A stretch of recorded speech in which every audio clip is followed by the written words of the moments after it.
আসসালামু আলাইকুম। আবারও হাজির হয়েছি আরেকটি নতুন মসজিদ নিয়ে আপনাদের সামনে। ক্রিস্টাল মসজিদ বা মসজিদ ক্রিস্টাল হলো ওয়ান ম্যান কুয়ালা তেরেঙ্গানো, মালয়েশিয়ার একটি মসজিদ। ইস্পাত, কাঁচ এবং স্ফটিক দিয়ে তৈরি একটি বিশাল কাঠামো মসজিদটি ওয়ান ম্যান দ্বীপের ইসলামিক হেরিটেজ পার্কে অবস্থিত।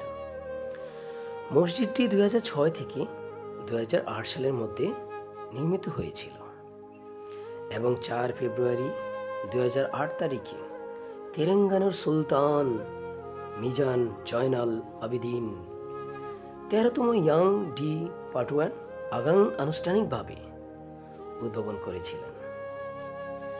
এটি সমুদ্রের কোল ঘেঁষে অবস্থিত।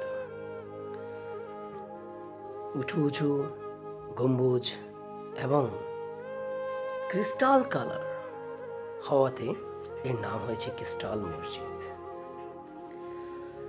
যা একসাথে 15 উপাসকদের বন্দোবস্ত করার ক্ষমতা রাখে। উপর থেকে এবং দূর থেকে নদীর বা সমুদ্রের দিকে তাকালে মনে হবে যে পুরো মালয়েশিয়ার শহরকে এবং সমুদ্রকে যেন আলাদাভাবে একটা সৌন্দর্য রূপ দিয়েছে এই ক্রিস্টাল মসজিদ। ঘুরে আসতে পারেন।